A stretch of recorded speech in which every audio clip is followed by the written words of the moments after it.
buenas a todos gamers y bienvenidos a mi canal. Soy Tony de Super Tony's Gaming World y estamos aquí en un nuevo episodio de Super Tony's Gaming Talks, ¿vale? Si no sé cuál es el episodio quinto, sexto, cuarto, no estoy seguro, pero tenemos a un invitado muy especial, ¿vale? Ahora, ¿qué va a pasar? Este va a ser un podcast especial. ¿Por qué? Porque no va a ser en español, va a ser en inglés. Ya sabéis que una parte de vuestra comunidad es en inglés y una gran parte es en español. Creo que trayendo el español en inglés al canal, ¿vale? Une distintas comunidades y hay distintas audiencias y hay más cultura, por así decirlo. Así que yo creo que va a ser eh, una ocasión especial y bueno, así que no os extrañéis si empiezo a hablar en inglés, ¿vale? No sé qué es lo que no estoy acostumbrado, pero pues es lo que vamos a hacer. ¿Vale? Obviamente voy a poner el subtítulo, no os preocupéis, ¿vale? Que ya os veo ahí llorando. Voy a poner subtítulos, no os preocupéis, y para que entendáis todo. Así que bueno, vamos a cambiar al inglés. So yeah, here we are in a new podcast, and I am with a very good invited. I am with someone which is like a great YouTuber. He's a great Instagrammer, and the most important thing, he's passionate about Nintendo, about video games, just like me. So yeah, I knew this man, this cool man, some weeks ago. He loves Nintendo. He loves Nintendo, and that's just the main reason to bring anyone here. If you love Nintendo, you can also be here. And he also makes content on YouTube, Instagram, so it's great. And yeah, he makes reviews. He makes Nintendo facts, Nintendo stories. He makes even some things like, let's say, for entertainment. Yeah, I think it will be a very interesting and curious chat. We will join different communities, the Spanish and the English one, but I think this is something that is not that, let's say, popularly done in YouTube, so I think it's innovative, and I think it will be cool. Of course, I will leave subtitles for both sides. And yeah, who am I talking about? I'm talking about the Nintendo Explorer. So, how are you? Hey, how's it going, man? Thank you for having me on. Yeah, of course. Thanks for you to come in. And of course, I didn't say it, sorry. You are having the social medias and the websites of the Nintendo Explorer here in the description of the video. As always, go check them all because they are great. You have the YouTube channel, which is like your main social media, right? With Instagram. Yeah, the YouTube and the Instagram for DaNintendoExplorer. I also have Twitter Yep. and other channels, but those are actually under a different name, Uh-huh. and I can send you those too. That's mostly JP Cryptid because I used to be into cryptozoology. I mean, I still am, but Cool. when I first got into social media, I got into social media because of cryptozoology. Yeah, that's nice. I didn't know that actually, and that's quite cool. And also, we didn't say it. You have a Twitch. Yes, yes. So the Twitch is also the same name, The Nintendo Explorer. The Instagram is The Nintendo Explorer, and the YouTube is The Nintendo Explorer. On Twitter, it'll be JP Cryptid, and I have another YouTube channel that's also the same, JP Cryptid, and I have Virginia Cryptozoology Society for another Instagram channel Perfect. or page. Perfect. So yeah, I know there are a lot of names here, guys. Don't worry, I will talk later with him. We will put all the links to the pages in the description, so you can just click and go to the websites and visit them all because they are so cool. I really recommend the Instagram and the YouTube accounts. They are so fun, man. I've seen all your videos for real, and they are great. So Oh, yeah, thank you, appreciate it. yeah, sure, man. And before starting, just for your community and my community, let us know if you like this idea. I think it is different idea. I know, but I think it's good. It's cool, and me knowing English, I think it's a great opportunity to do English videos. So yeah, I think saying all this, we can start this great talk. So yeah, just like as a quick start, probably some of your fans that are watching this know it, but just for the people who don't know, I would like just to talk like in general of your person regarding the video game world. For example, like your childhood, like what was the or when was the first contact with the video games? Okay, so that's that's actually my aunt who lived next door to us. They had an Atari, Oh, so that was like the first time we played games. But I was very young back then. I mean, I was born in '81, mhm, so when we had the Atari. I mean, when they had the Atari, I would have been like 2 or 3 or something like that. So it's like my first exposure to gaming, but I wasn't like really gaming. You know what I mean? If that Yep. makes sense, because you're only like 3 years old or something like that. But Totally. our first system was my dad. We were in Toys R Us, and my dad bought the NES, and by that point I would have been like 8 or 9, and so that was the my first real exposure to gaming was Super Mario. Nice. That's nice. I mean, it's so cool having you here, man, because it's another perspective. You know, you've lived all the Nintendo history. I mean, from the NES to the Switch, and you're still living it, and that's cool. Yeah, yeah, essentially. And then I guess I don't know too many people know or remember or realize Nintendo actually had they first had some arcade games, right? But they also had their first games on consoles was on Atari. Yep, that's true. That's a really nice curiosity, nice fact. Yeah, Atari. Just as a curiosity, what was like the game? Yeah, your first game you played in Atari. You might not remember, I guess, but Yeah, I really an Atari. I don't remember much. It might have been like maybe something like Galaga or something like that. Like one of those yeah. that I remember off the top of my head the most. The shooters. Hmm. Nice, nice, nice. Regarding like your first console, you told me like your first, let's say, proper console is the NES, the entertainment system. Yes. So that was the first console that I guess that we had Mhm. when I was growing up. My dad bought that one, so that was the NES, and we got the one.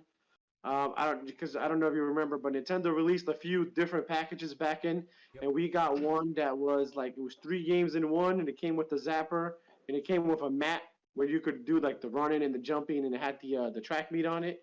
And then we played Super Mario, the Duck Hunt. The Duck Hunt game also had the clay shoot in it, and then we had the track and meet or something like that for the game for the with that mat controller pad thingy. Yep.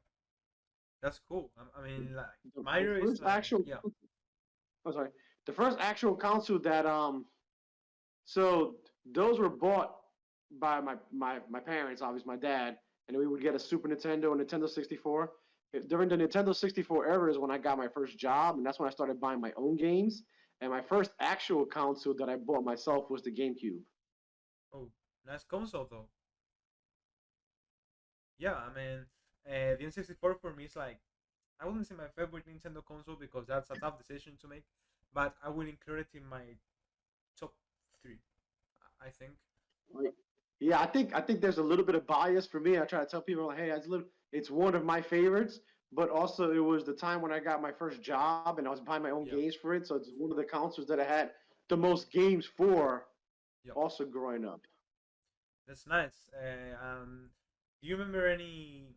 Of course, I'm like apart from like these like super popular and great games like Super Mario 64, Banjo Kazooie, Majora's Mask.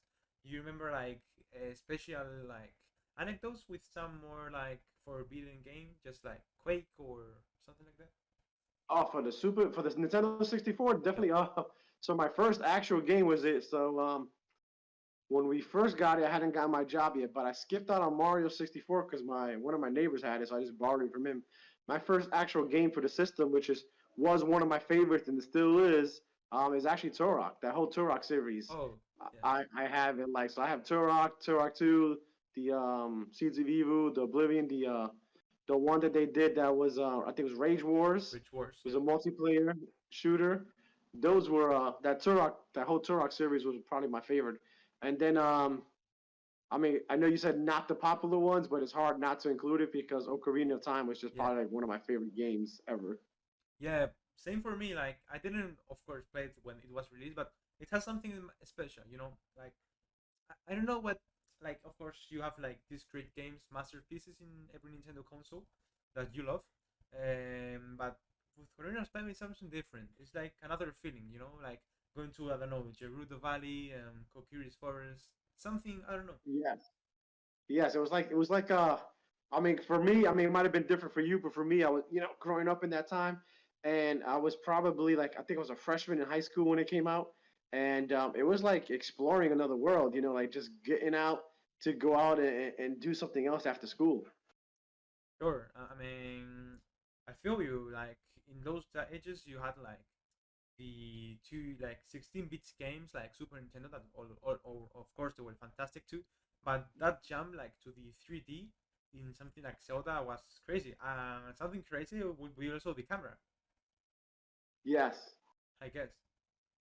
The camera, Yes, and also I think just one of the big parts for me was the controller, man, having that analog stick at first. I mean, I think everybody takes for granted those analog sticks now, but that was like the first analog stick on a home console that you could really use with that came with the packing controller, right? Like I think the Super Nintendo had one you could buy separately, yep. but this was the first system for the 64 that it came in like in the base model and the base controllers.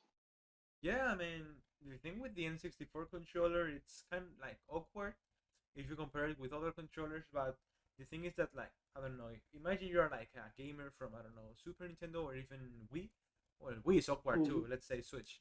And you are like used to like this like more traditional conventional controller, and you go to the N64, it's like kind of weird, but after playing some hours, I think you get used to it. However, the joystick is still weird. Mm-hmm. Yeah, I think the big part for it, at least for me, was it felt like a controller that was too big because they Yeah, wanted to include things in it. Once you put your left hand, I guess if you're right, you put your left hand in that middle portion where you're holding the analog, and you have your right hand on the other end. Pretty much the whole rest of that controller, like the whole left side of that controller, doesn't even need to exist anymore. Like yeah. I never even used anything after that on the other side of that controller. Yep. Yeah, yeah, yeah, I heard that like it's weird and just something curiosity that you might know like this like joypad or joystick from the N64 controller caused severe damage in US with the Mario Party 3. Really? I didn't have too many. I mean, I guess that I've heard stuff, but I never had issues with the joysticks. I might have been. I was a little older, like 'cause I was in Yeah, high school already by that time, so I wasn't.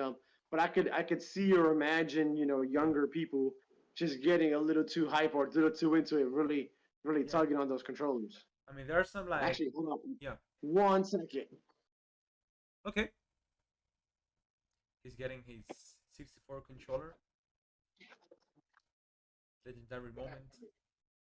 Oh, it's the red controller. That's crazy. Wow. So when I got this, I pretty much never even used the D-pad or anything on this side of the controller. I've always used it like this. Yeah, And I mean, it feels the stick is still smooth. yeah, You can hear yeah. it's not loose. There's nothing with it. But like I said, I was a little older for that, so uh, I wasn't pushing it too hard, I guess. Yeah, like it's weird. Like they made like new versions, like the Hori Pad, I think it's called, and that's great, but it's too expensive. If not, I probably would buy one. Yeah, yeah. So they got. So what do you think about the new one coming out for the online service? I'm interested to see how that one feels if they've changed anything on it.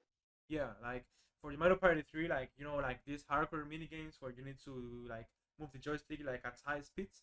So imagine like this, I don't know, 5-year-old kid doing this like with the joystick with the hand, and basically they like injured themselves.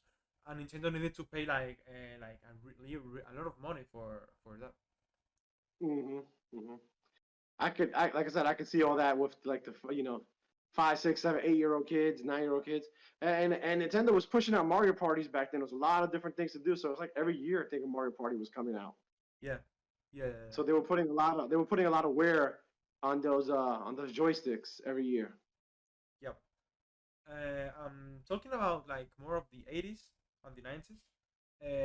It's really curious, and I think it's a great opportunity to ask you some questions relating like the USA, like the American video game, like let's say industry. Right. So sometimes when I think in US, I get quite jealous because you have great things there. Of course, in Spain you have like I don't know some like the equivalent to GameStop and some local shops, but there you have the paradise.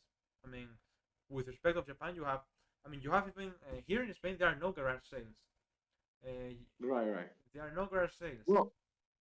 Well, but the only thing with that too is that if you go on eBay like right now, games everywhere else in the world, like secondhand, are cheaper than they are here.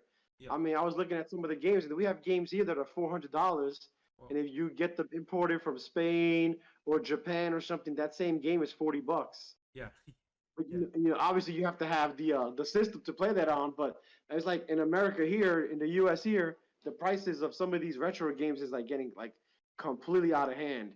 But I think I don't know how you guys were, I guess in the 80s and 90s with the used game market. But I don't know, over here we had this the store called Funko Land, Hmm. and they used to sell used games. Man, I tell you, there was a time when it was probably, it might have been during the 64 era where people really didn't care about NES and Super NES games anymore.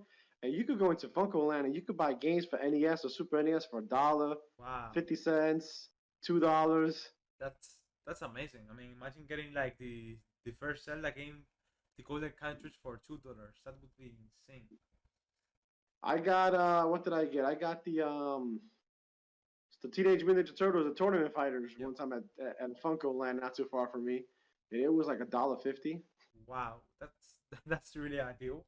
I mean, here in Spain, like you have some shops, but there you have lots of shops.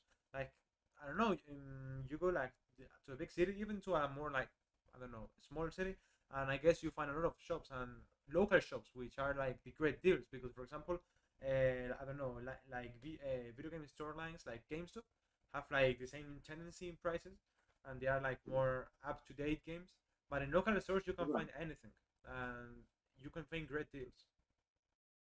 Right. See, you can still do that here, so you just have to be lucky. I see people here finding stuff, and I'm like, man, they got all of that stuff for like Yeah. $100. Like, I think I had somebody post on one of the groups that I was in here locally, and they got like a Wii U and like a 3DS and another system and like 20 games, and they paid like $100. Wow. And I was like, man, I keep missing out on those deals. I can't find one of those anywhere. I mean, here even the like the what is it?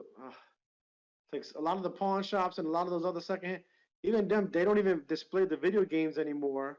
You used to, like, if someone donates, you can donate clothes and like TVs and video games and stuff, and they just used to just price everything cheap and just throw it all out on the floor. They don't even do that anymore with the games. They put all the games away, and they'll have someone go through all the games, and they only sell the games online now in some of the stores here, like the Goodwill and stuff. A lot of those don't even have games in stock in the store anymore. Wow. That's impacting, man. Like I would like to go to like in US and visit like some like what's known as like the video game hunting because I would have like a lot of fun. I love going to a shop and like getting like the best deals here in my city. I mean, I cannot complain because I know like places, for example, in Latin America, Mhm. a lot of like of my audience is from Latin America. They don't even have like proper shops in some countries, and that's a shame. So yeah, I think it's depending on the place, but I think that the US is really good to get games. I would like to go there.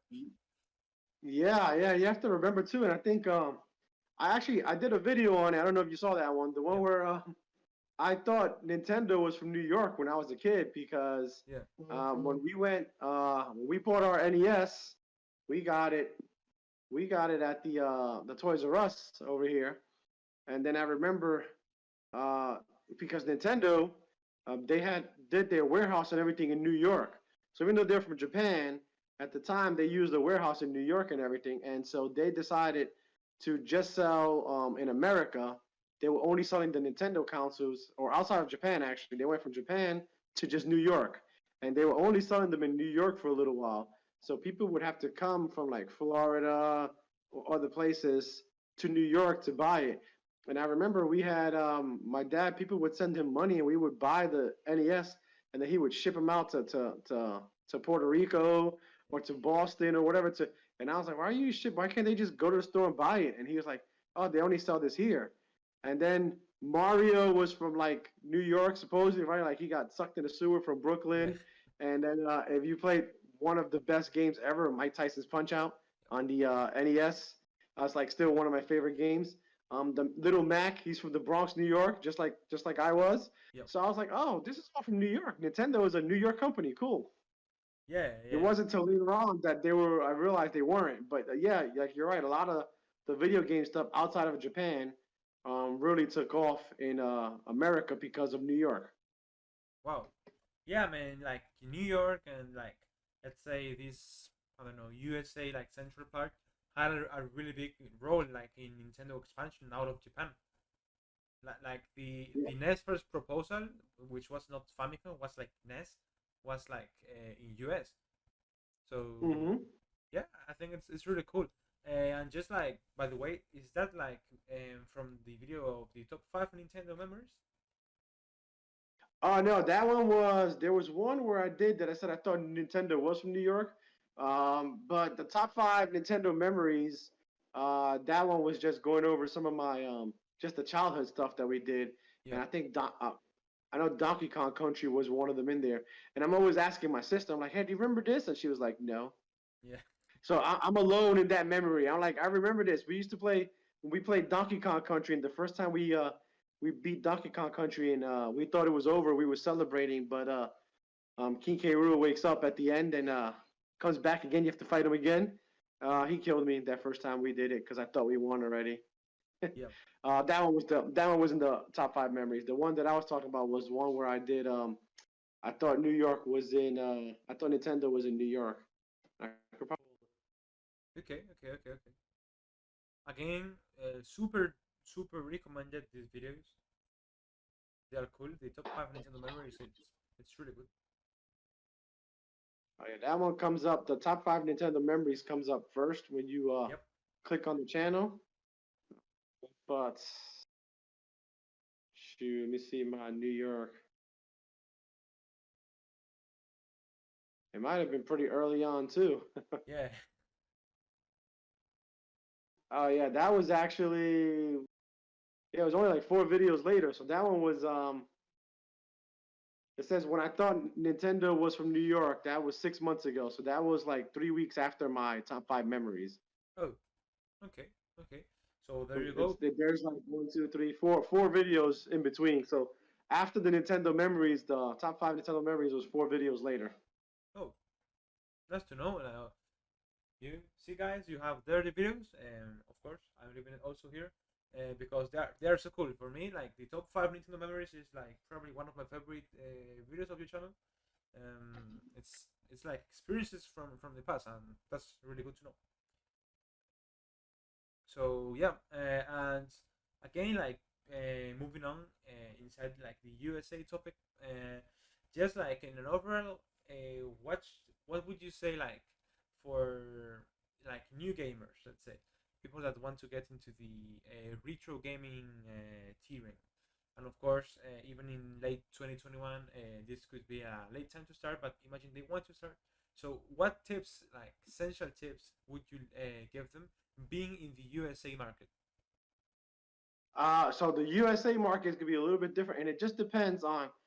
It actually depends on what they want to do, right? So like if they don't care about collecting, and they just want to get into that market, or into those games to experience them, so that they can say, hey, we've done this, we've played this, or we played that. Right now, they're probably the cheapest way, but the time period is very small. Would be the Wii U, because if you buy a Wii U, you could play the Wii U games, which they're probably not retro yet, but some of the actual Wii games, some people were considering those retro.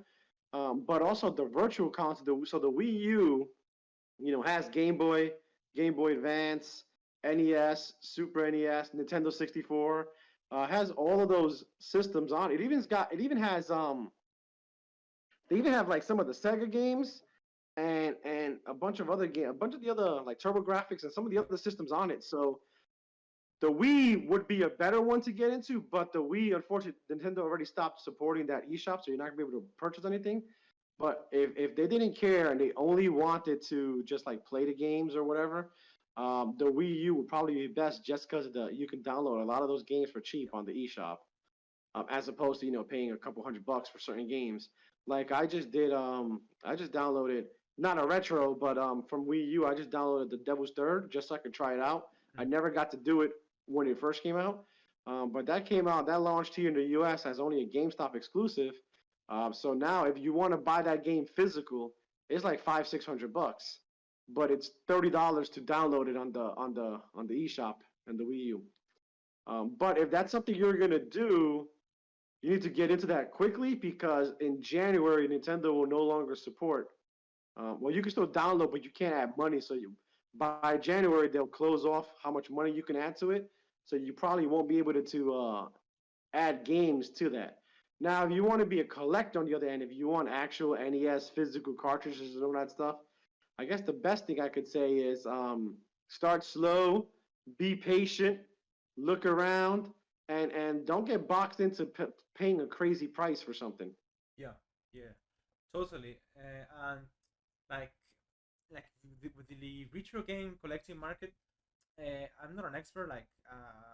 Not even like average. I just like collecting retro games, and like I am like that type of gamer that wants to do like the 100% of the game, the collectibles and Mm-hmm. these things.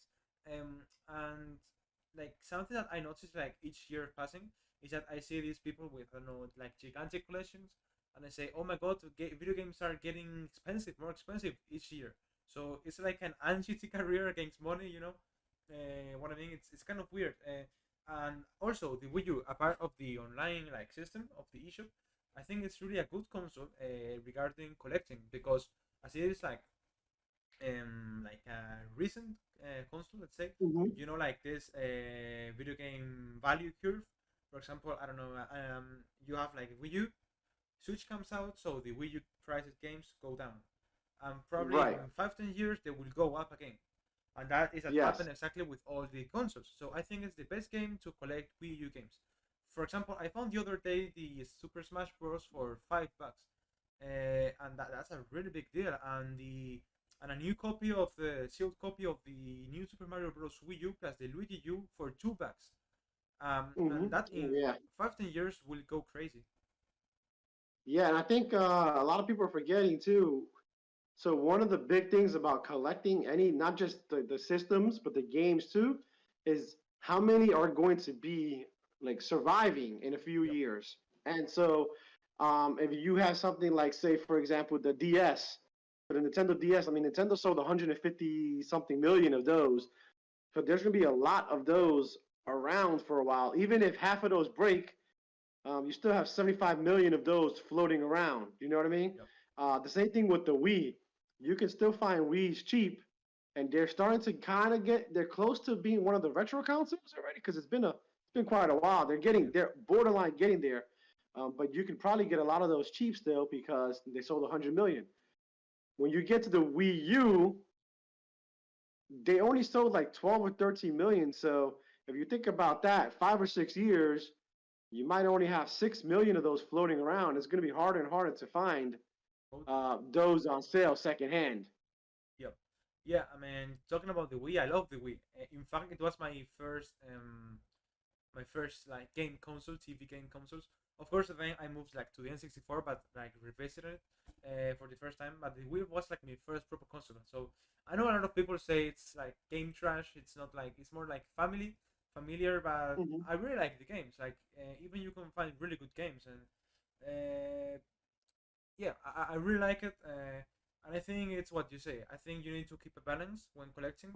Of course, be patient because patience is the key for everything, and just take it easy. And I think that if you want to just like collect every Nintendo game, I mean, of course, not every Nintendo game, but for every Nintendo game system, you need to keep a balance, Mm-hmm. like collecting at the same time for like both retro games, but at the same time for new games. Like for the new games, you need to predict which ones will get exclusive. For example, if you see I don't know a Bomberman for the Switch for $10 and no one buys it with not a lot of promotion, you might think, oh, I don't like this. But in 10 years, it could be $60 or a hidden gem. Yeah, yeah, definitely. And if you are going to be a collector only, if you're worried about just collecting, right? Going to those big chain stores and going through their clearance bins and not even worrying about the game is something you can do too.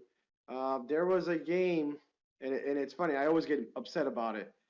I want to say it was like I can't even pronounce the name really, so I'm gonna jack it up, but I'll try. It's actually, you know what? Let me look it up Yep. before I jack it up.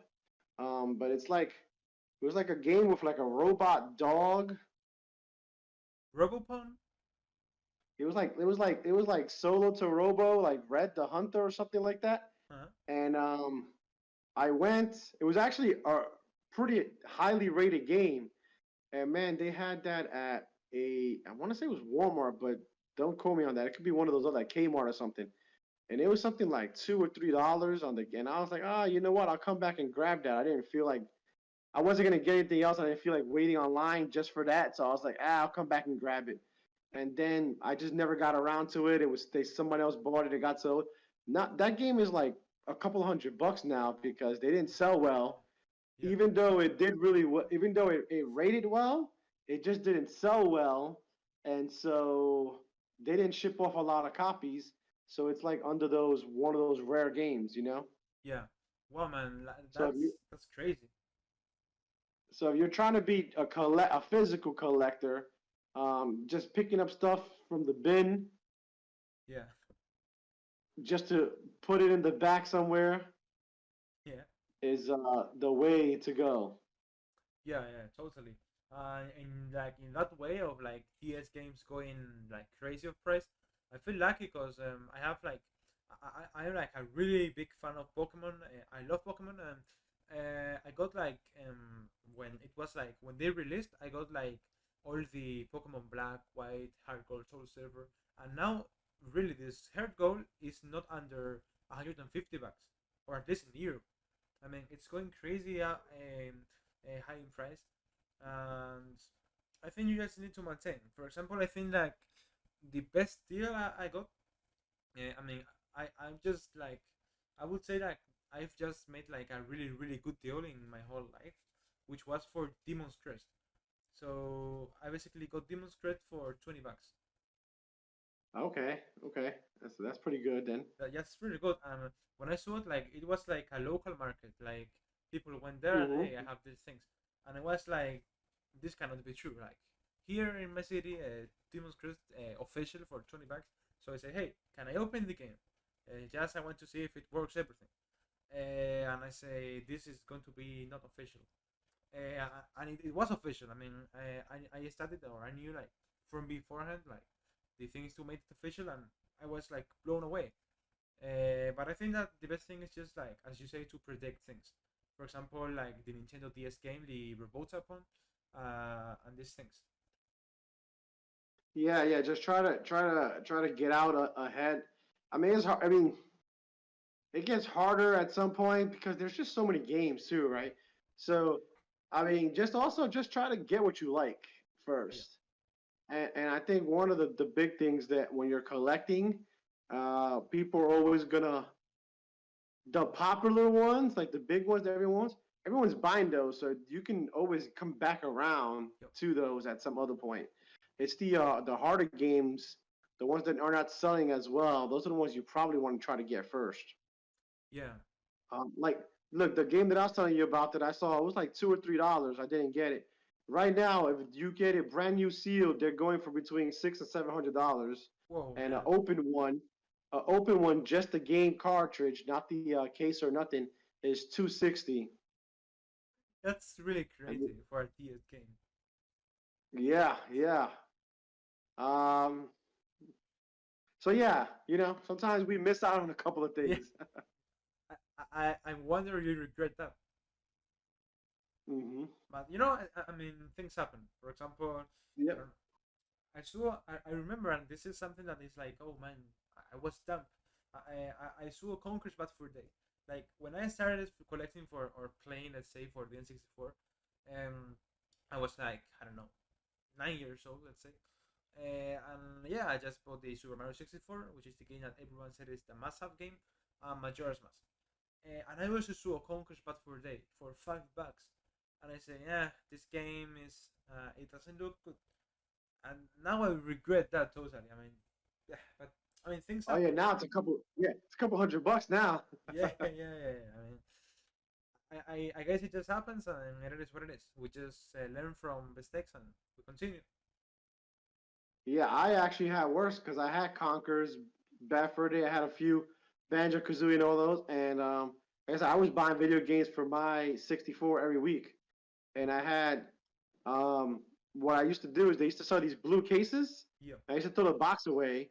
I used to put the game and the manual in this blue like DVD case that they used to Yeah. sell for the, and they sell them for the NES, Super NES.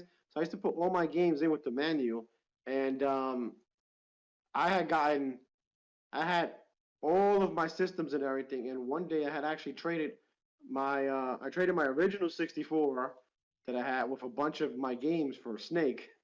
Whoa, man. And so Conker's Bad Fur Day was one of those. So now I'm always like, oh, I need to replace that game, and I'm like, ah, crap, I'm not doing that now. That game is getting out of Really, hand yeah. now. Yeah, like in that way, I feel myself like lucky. I think I haven't like committed any like let's say very bad mistake. Like when I was like much younger. Apart from the Conquered Bad for Day thing, because the only thing I kind of regret is like throwing like the Wii game like box. You the say like I don't know, you are like I don't know 5 year old, you get your new Hmm. Nintendo console and you want to play the Nintendo console. You don't want to be with the box. I mean, your 5 year old kid, or me as a 5 year old kid, I don't want to play with the Nintendo box. So I just threw it away. And I really regret that, man, because the Wii case is great. It's hilarious, and apart from that, it's really expensive now. Yeah, we so I mean I don't know about you, but like when we grew up, we lived in a small apartment. We had no space for the boxes. The boxes were always the first thing to go. We break them and throw Yeah, them away. yeah. Like imagine just keeping those now. Like everybody's buying boxes now for a couple $100.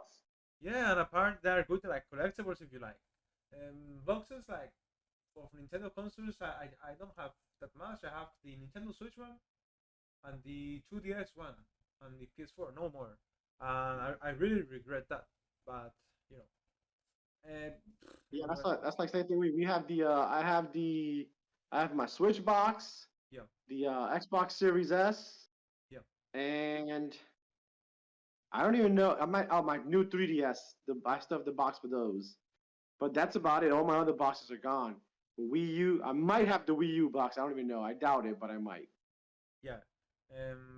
I have it lost probably. I'm not sure, but it's probably it's lost. Talking about games, like favorite games, your masterpieces.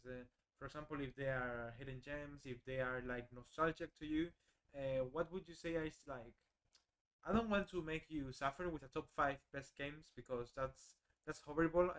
Because you cannot think that and process that like in 2 minutes, unless you already know.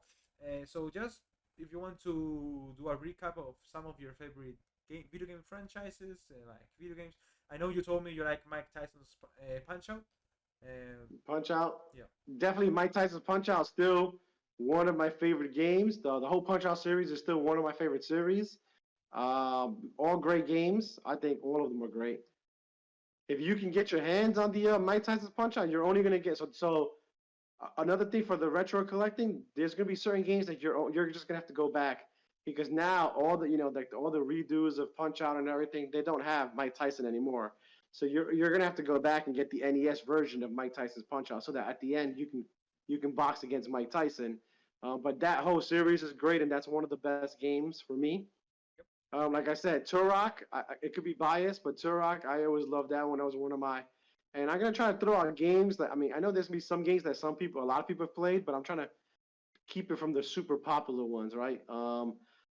F Zero on the 64 and on the GameCube were, I mean, they're still absolutely one of my favorite franchises, F Zero. But the 64 game really, like, it really took it to another level for me. Um, 1080, 1080 snowboarding, and the 1080 Avalanche on the GameCube. Actually, to this day, we still play that game. Like I have a 15-year-old, so actually 16 now. I have a 16-year-old son and the 4-year-old. But to this day, me and my 16-year-old will still play the 1080 Avalanche, and you try to bring it a little bit more recent for the Wii U. Um, a lot of people don't talk about it. Not super popular, but Nintendo Land. Nintendo Land's yeah, probably one of Nintendo's best games. It was probably one of the best games on that system. That's probably the only game to utilize the gamepad like the right way, aside from Zombie U. Zombie oh, U on the Wii U utilized that gamepad really well. Um, I've never played Zombie U on any of the other systems, so I don't know how it plays on that. But if you're looking for a zombie game on a Nintendo console, Zombie U on the Wii U is really fun as well. that's nice and good to hear. Like a lot of games you've said also are kind of nostalgic for me. Even if I didn't like play it in that time, but I just like visited later and I bought it and I don't know I play with my brother, with my cousin or my friends, whatever. Yeah, Tonight Snowboarding is great. I also really like Diddy Kong Racing on the 64. Uh, Yes. Turok 2 is my favorite Turok, and shooters in the 64. I really like Turok 2. I like Rage Wars. I like Quake. I like Doom 64, and I like Perfect Dark. Perfect Dark is Perfect Dark.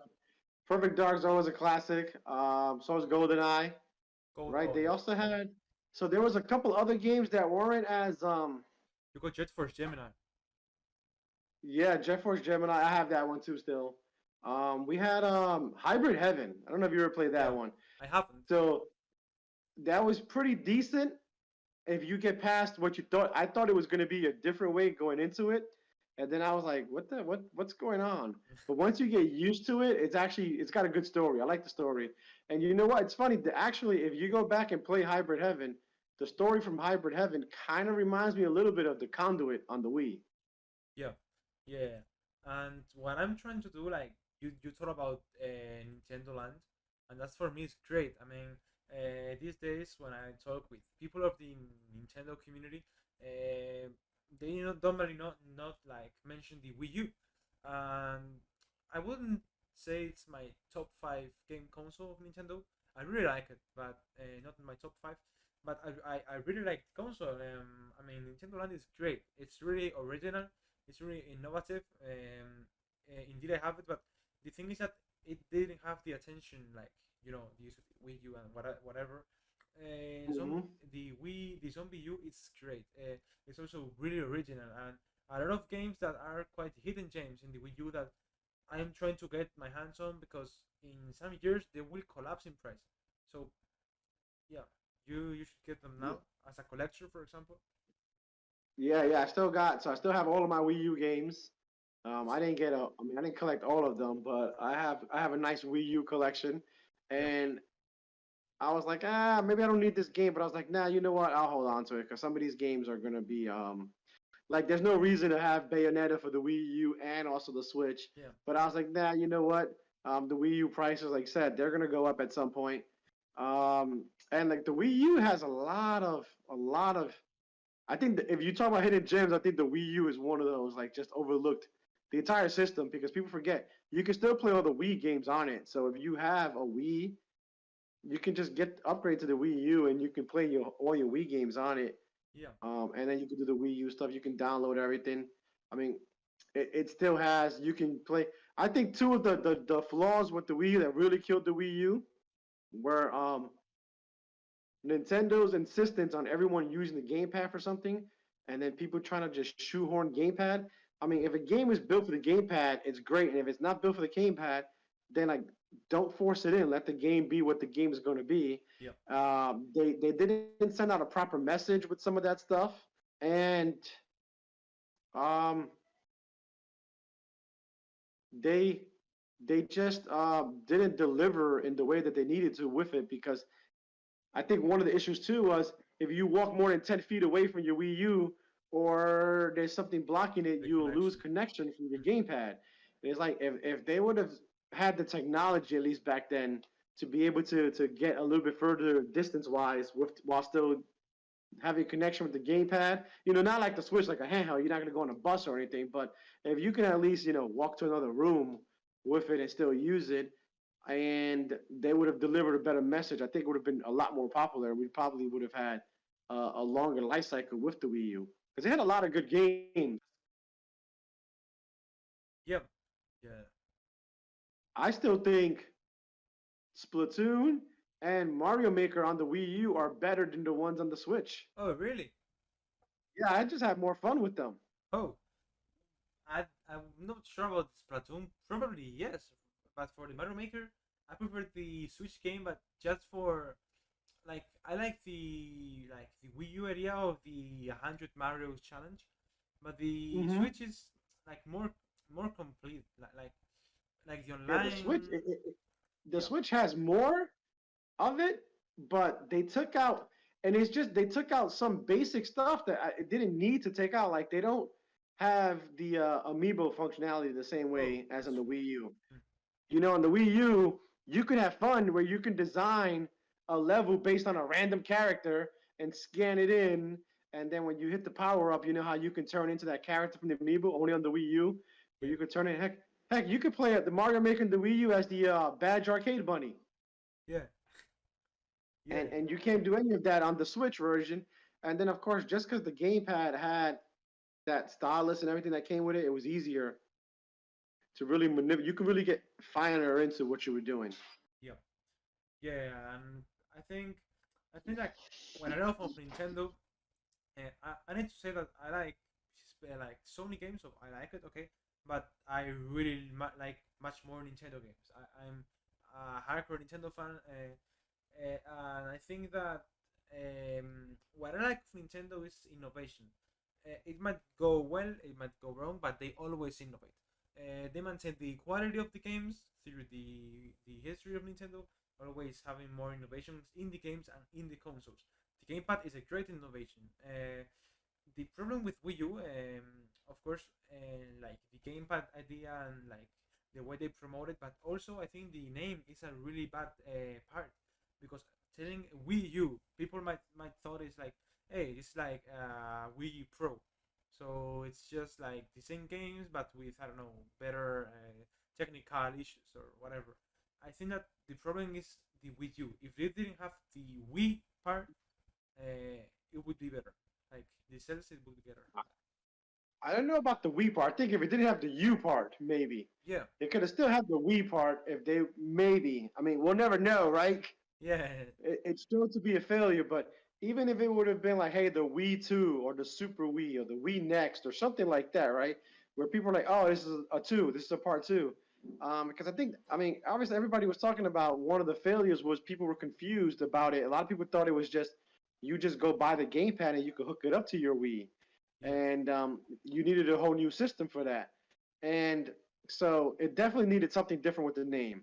Either completely drop the Wii and just do something else, or if you were going to keep the Wii, it had to be clear that it was Wii something else, right? Like Wii 2. sorry guys, we had some technical issues. You know, sometimes it happens. But yeah, you will see it edited and good cut in the preview, in the final view. So yeah, let's just continue. So yeah, what were you talking about the Wii U? So like the games. Yeah, I guess we were talking about the name for the Wii U, or I guess you Yeah, were. yeah. So yeah, what we were talking is basically that. That I think that, or and also that the Nintendo Explorer thinks that by calling it another name, like which makes it more visual for people, like hey, this is not like a Wii Pro, it's a new Wii, it's the Wii 2, it's the second Wii. People might have like accepted better. For example, the prototype of the GameCube was Nintendo 128, and people liked the name. So I think that the problem was like the Wii U or the U and the gamepad. Gamepad. I mean, some people might even think that the gamepad is like an accessory.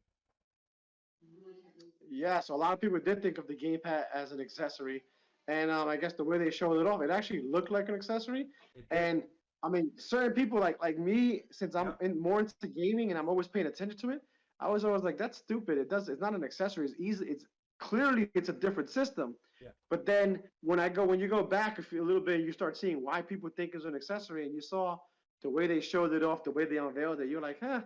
I guess I could see that because I think when they showed it off at one of the first E3s, they didn't even actually show the system. The only thing they showed off was the gamepad. Yeah. So you were looking at it going, oh, okay, you just buy a gamepad, cool, and just add it to your Wii. Yeah. Yeah. Yeah. That's totally what it is. But it's been a failure. But at the same time, it had really good games. So I think that that's like what it did. So yeah, we still have the games. Mm-hmm. And like I say, make sure you get if you're going to get into the Wii U, you need to get into it now because by January you'll no longer be able to download. Well, you'll probably still be able to download, but you won't add. They won't let you add any money to the. So whatever money you have on it by January will be it. Yep. Yeah. So that's quite sad, but it needed to happen with the Nintendo 3DS. The online system, it closed like 2020 this January or something like that, and I tried to Mhm. do I tried to do a online Pokemon match in Pokemon Ultra, and I couldn't. And it's like, oh my god, man! But I mean, things happen, and it's time for everything. That, but we still have the games, which is the important thing. Yeah, I think that's actually one of the issues that I have with Nintendo's online service right now. I'm concerned about it because everyone's like, "Oh yeah, keep throwing this stuff on," and I'm like, I'd almost rather just have an eShop where I can buy the games that I want and keep it there because Nintendo hasn't proven that when they move on to the next system that they can continue to support something properly. And it's like you're gonna have an online service, you're gonna have all these games on it, and once Nintendo moves moves past that and gets the next system, all of that is gonna be like completely dropped, and then you'll end up starting all over again. Yeah, that's quite sad, and it might happen with the Nintendo NES catalog and Super NES and the N64 catalog. And we're talking about this topic. Let's talk about the Nintendo Direct. So you reacted to the Nintendo Direct, and you said like your thoughts on the Nintendo Direct. We had the 23rd, if I remember, of September. Yes, I'm pretty sure it was the 23rd. Yeah. Yeah, and yeah, like just in general, what do you think, or what do you thought? What are your thoughts on this Nintendo Direct? So I actually haven't gotten the reactions video yet out. Hmm. I'm gonna work on that one soon. I did I guess a preview or prediction video on it or Yep. whatever. So it's kind of weird because at one hand I was like, oh look, I was kind of right about that. I said that would happen and it did happen, and I'm okay with it. But it kind of sucks that it happened. But I'm cool with it because I guess it's one of those where I got a prediction right. So one of the things I had predicted or I had brought up was I was in my video, I said, hey, let's not get too caught up on the final Smash character because I don't know that it'll actually be there. I think if you go back to whenever it was when they released Smash and they said they gave a timeline, Yep. and the timeline for the final character was always February of 2022. So people were like, "Oh, September, they gotta unload, they gotta do the final Smash character," and I was like, "No, they really don't, because they still have like 4 months, Yeah. so they don't have to go ahead and do that yet. They can they can wait on that." And so I said, hey, don't be shocked if they're waiting. I actually don't see it happening that they're gonna talk about the final Smash character right now. And then sure enough, they went in and actually at first when the direct first started and they went with it had the Capcom stuff. Yep. Because in my video I also said they might watch them pull something weird where they put in a Capcom representative or somebody from like Resident Evil or something, and then they opened it up. Nintendo always opens up with a Smash character, so when they opened up and they had Capcom, I was like, oh my god, did I get it right? Did they actually put Resident Evil? And then I saw the Monster Hunter stuff, and I said, oh no, they put a Monster Hunter in it, and then it was just DLC for Monster Hunter, and I was like, oh okay, I guess. Yeah. But they had nothing. It was a weird scene. It was just a quick scene, and they didn't talk about anything on it. And I was like, okay, I guess they're working on DLC for Monster Hunter, which we kind of already knew that, right? Like Monster Hunter sounds like crazy, and Capcom always does a ton of DLC on their Monster Hunter games. Hmm. And then I guess a little bit later on, they said, hey, the Smash character's not going to be here. He'll be in October. And I was like, oh, I kind of called that one, I guess. But I wasn't happy about it. It was one of those where you're like, hey, I called it, but I'm not happy about it that it happened. Yeah. Like, I'd rather get it over with and see it now. But other than that, I mean, some people were complaining about like the announcement of an announcement where they're like, I don't need to know Yeah. that you're working on this. But I actually like it. I think I prefer the company to go out, show what they have, and also say, hey, by the way, we're also working on this, and this. So you guys, don't send out 8,000 tweets about why wasn't this here, or make a whole video about what happened with this. Um, but I thought it was an okay direct. I didn't think. Saw some people reacting saying it was fantastic, it was the best direct ever, and I was like, oh, that's kind of a stretch for me. I didn't think it was the best direct Hmm. ever. It definitely wasn't a bad direct, but I gave it a B, a solid B. I don't think it was the best ever. Yeah. I think it wasn't bad. Of course, it's not bad. But of course, for me, I think it wasn't like a legendary direct. Of course, it was good. It is better than other directs. But I think that in general, like average Nintendo Switch directs, like since 2017, most of them have been like following the same pattern and going good. The Nintendo strategy with the Nintendo Direct is like 40-minute, 50-minute presentation. Most parties like showing indie games, which I think is a really important part of the system. Nintendo Switch is really dependent on the indie games because, for example, the let's say other consoles didn't have like this much tons of quantity of indie games. The Wii U is, but not the Wii. And I think it's an important part of, let's say, the direct. But like talking about the games, I think it's good. I think it's good, and yeah, it's just a new Kirby. I think it's fantastic. I'm really aiming to get that. And the announcement of the announcement, I think, is a really good marketing strategy. I don't know for the community, but you know. Yeah, I actually like it as a strategy, right? So like so that we can just let people know like, hey, we're also working on this other stuff. We haven't forgotten about this or we haven't forgotten about that. Yeah, yeah, totally, totally. Uh, I think like we won't have more Nintendo Directs, like proper big Nintendo Directs this year. We will have these small directs with the presentations, the Smash Fighter, as you said, the N64 Online presentation. That I don't know if that will work, but you know. And what do you think about the Kirby? Oh, so Kirby looks great actually. I'm pretty excited for the Kirby. That one looked good. You know what else? Bayonetta 3 looked insane, right? Like that. I actually couldn't when I first showed it, the trailer for Bayonetta 3 at the end there. When I saw the planes flying by, I said, "Oh, Bayonetta 3." They put it on, and then I was like, "Wait, is it Bayonetta 3?" It took me a while to figure out, like, confirm it Yeah, was Bayonetta 3. And there was a point where I was like, Bayonetta 3. Then I was like, no, this is not Bayonetta 3. What? I was like, hey, they got a new IP. This looks pretty good. Oh wait, Bayonetta 3. No, no, wait, yes, no, no, yes, Bayonetta 3, and that looks good.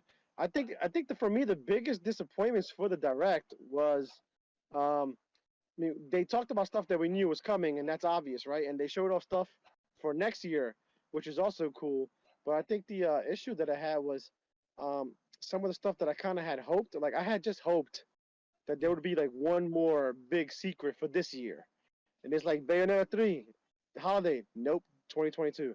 I mean, even the Mario movie when he came oh, out and talked about it, and I was like, yes, this Mario movie's been in the works for a while. And they said holiday 2022, and I was like, 2022.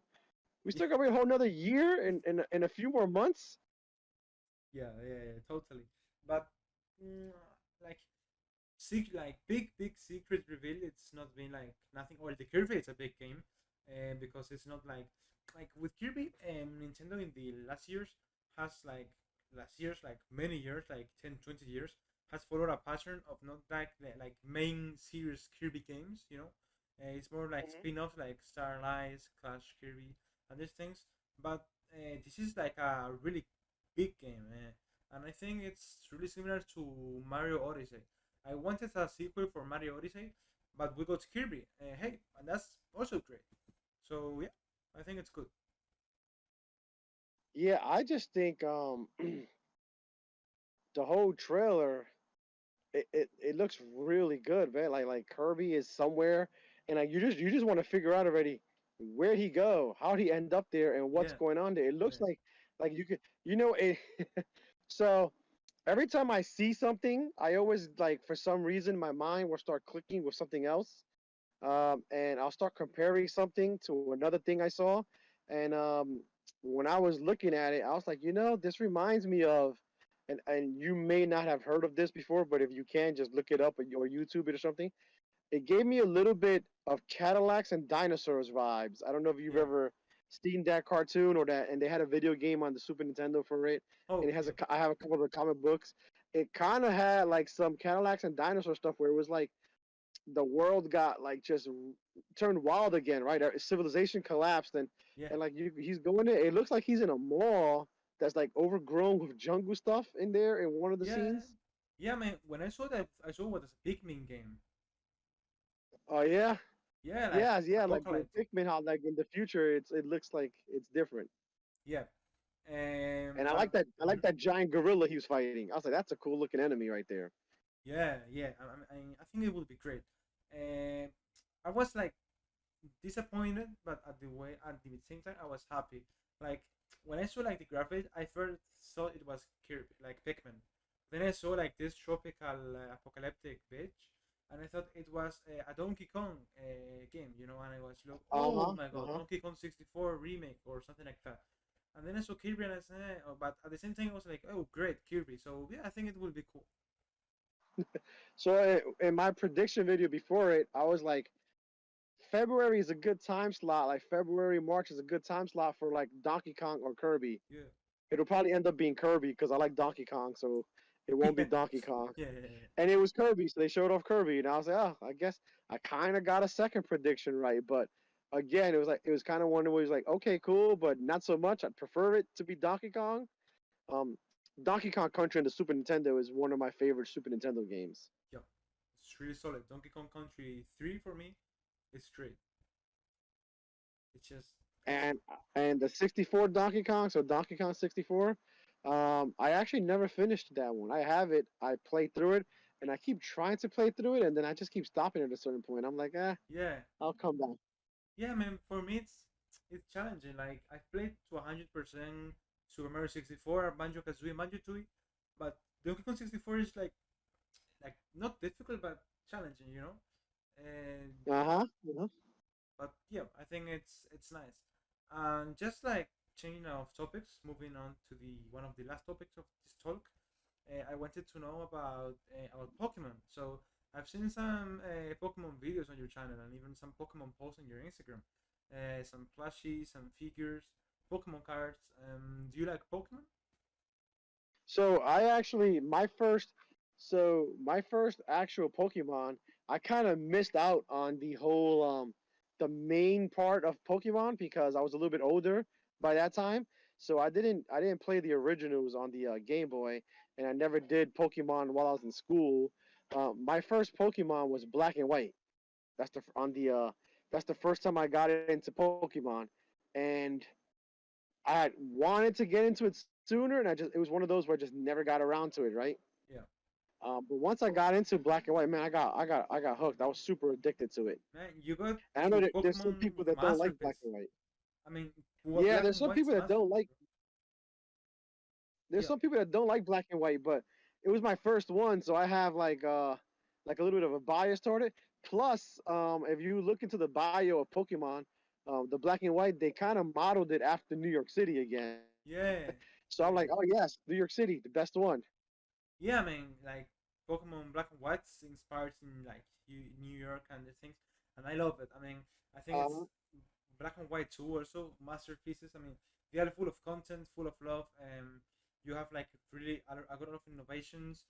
I would say like the story is great. Like the bad team, let's say Team Plasma is also great. Um, it's Team Plasma, right, in the US also.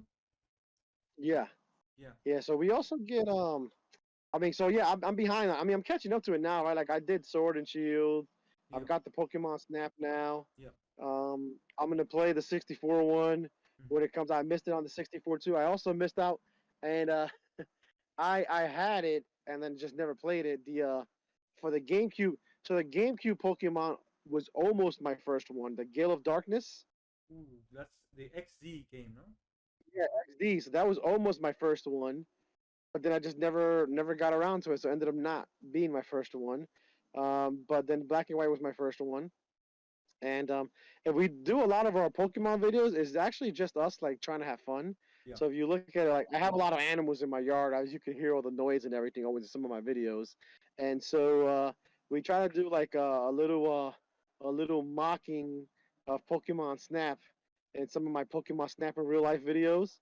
Yeah. But I actually didn't get to card collecting until my Instagram page, and I started that. It hasn't even been a year yet, but I started collecting the Pokemon cards on Instagram because a lot of people just started sending me the cards. I would win them in giveaways and stuff. So most of my Pokemon cards I actually have from contests that I've entered and won. Oh man. I mean, Pokemon cards are great, and I also collect them. I mean, not now, really, because I don't know what happens. I don't know how it's in the US, the thing, but the new card expansions for some reason are not getting to Spain. I don't know why. They may be a little bit behind in the time, but the Yeah, ones in the U.S., I mean, they might as well not be getting here either because they come and they sell them out at stores. They got all the yeah, yeah, scalpers lining up, buying them all up, and then selling them again on eBay. yeah, So it's like the cards come out Friday at 9, and if you show up at the store at 9 o'clock on Friday, you're too late. Like they're all gone. yeah, yeah. It's crazy, bro. People are too fast, just like Pokemon. But yeah, I think I just wanted to know because Pokemon is my favorite video game franchise, and I always ask this question: you like Pokemon? So, yeah, it's curious. And just to end the talk, I know you are like also you are passionate about Nintendo. Of course, you are that Nintendo Explorer. Uh, I don't know, just like to recap everything in a phrase, what would be like the thing that that makes Nintendo so special for you? Like, what are you? Why are you keeping that motivation to play their games? Is it for quality, for innovation, like for a smile? I think it's super simple. It's just easy fun. Like Yeah, that's pretty much it. Like you are like we're always gonna have a slight bias for it because it was the first one for me. So there's always a slight bias for that. But like I've tried Sega games and I have the PlayStations and I played the original PlayStation and I had fun with that too. And shoot, we played Tomb Raider and Castlevania Symphony of the Night. All of those are some of my favorite games as well. But it's just something about like when I get a PlayStation or an Xbox or something, there's only a few games on each one of those systems that I can play. Whereas if I get a Nintendo system, I can just have so much fun with all of their games. I mean, and yeah, it's hard to explain. It's just as simple as I can plug this in and play it and just have fun and lose track of time.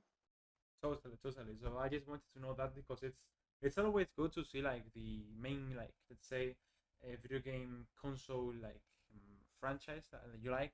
In your case, and in my case, it's Nintendo, and it's curious because the 7 or 6 candidates I've brought to the to the podcast, they are a Nintendo hardcore, not Sony. And I bet I mean I swear it's not biased. It's not just to make like Nintendo the best. It's just what it is. And yep, I think it's a great franchise. Yeah, I think it's a lot of it is the nostalgia, Yeah, and a lot of it is like you can just sit back and have fun. And yeah, a lot of people complain about some of the games, like, oh, they need to do this or that or whatever. Well, here's the thing: people get older, and so some of those people will keep playing video games. So maybe they'll move on to a PlayStation or whatever. But those people are gonna have kids, and those kids are gonna be playing Nintendo. There's always gonna be more kids than adults playing video games. I mean, that's simple fact. yeah, yeah, totally. And I don't know, Nintendo. What I like about Nintendo is that it's really independent because, like in the 80s, 90s, like it was like the company that was like the king of features, of quality, of everything. I mean, of course, Sega was also, but when the PlayStation and the Microsoft Xbox came, uh, they started like those companies fighting with each other to see which one has like the best graphics or quality in features. And Nintendo just kept doing his things, with the Wii U, just quality innovation. It's like Sony and Xbox fighting with each other to see who has like the higher console, which is then $800, and then you got Hmm. Nintendo, which is always I don't know, it's good. Yeah, it's always more of a value console, and I think there was an interview where some of the old Nintendo employees gave, and if you go back, actually, you actually look at because I think because people always forget certain things, right? Yeah, And people forget that the GameCube during that time period, the GameCube was actually the more powerful console. that's true. So Nintendo put technology in first, and but Nintendo kind of so Nintendo does they have two flaws. One is they always things have to do well in Japan before they'll do anything else, and I think they kind of missed the boat on certain things. Because if you go back and you look at it, Nintendo actually wanted to take gaming online way back when before anyone else for the 64. Yeah, That's why they had that 64DD, yep, and it was designed to hook it up online and everything. But it did terrible in Japan, so Nintendo just completely abandoned situation everywhere else. And then when they did the GameCube was also designed to go online. If you look on the bottom of your GameCube and you pull out that little thing, it has the port. It was designed to be plugged in and go online, and they never did it because it never took off in Japan. But actually, online play took off in America, and that was what made Microsoft. It's what made the Xbox the Xbox. Microsoft Yeah. really did online in America, and that's why Microsoft took off. So like, if Nintendo didn't wait for just Japan, if they'd had released that in America too, they might have been ahead of the game when it comes to online instead of behind it. Yeah. I mean, that's quite interesting, but at the same time, honestly, I think it's been good for Nintendo's GameCube to be like, let's say, the most underrated from the Mm-hmm. PS2 and the Xbox, because in that way Nintendo could see that people didn't want them for the like technical aspects.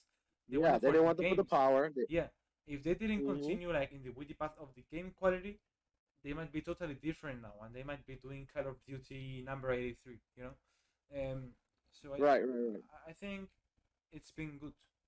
Like it have changed Nintendo.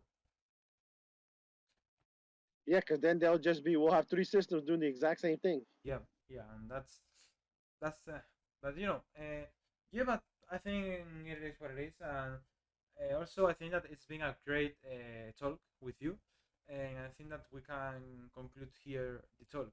I've have a lot of fun. It's been really good to know a lot of anecdotes, experiences from the past, and information, culture you have now. Talk with someone from USA. It's been also great. And I hope you guys also have loved this video. So I don't know if you want to say something to your and my community. Oh yeah, thank you very much, man. I appreciate it. I appreciate getting on with you. It's always been fun. It's always great to talk with other people that love Nintendo as well. Yeah, And just if anybody wants to talk about Nintendo, man, like if you want to keep talking about Nintendo, just you can keep inboxing me, and just anyone else could send me a message. I like to reach out to the community as well. I'm not like just trying to grow myself. I try to help yeah, get as many people to grow as well. And if you're a Nintendo fan, man, just come on over and say what's up. yeah. Sure. I mean the same for you, man. I'm here always available because of course I like having like the audience in the YouTube and the things. But I really love also having different communities connected, doing collaborations, being all together. Because like the Nintendo community is like a family. It's like a really big family, and Yes. we need to keep connected. Yes, definitely, definitely. Yeah, so yeah, just to end again, I told you at the beginning of the video. You again, I tell you have the all of the websites and the social medias of the Nintendo Explorer in the description of this video. So if you haven't checked yet, here you have the Instagram, you have the Twitch, you have the YouTube, and you have other websites. So you have all everything here. So yeah, just have checked them all. Yeah, I think we can finish here the video. So it's been a pleasure to have you here. I hope we can make more future collaborations and more videos with more people and more talks, challenges or whatever. Even as we commented through Instagram, even doing some Twitch collaboration over the past next month or whatever. It would be great. So yeah, I hope we all move forward together and we continue doing videos. So yeah, I think that Yes, with sir. this, Thank you very much. yeah, sure. So with this, I think I can end the video. So I'm Tony with the Nintendo Explorer. I hope you got this. So yep, we'll see you in another occasion.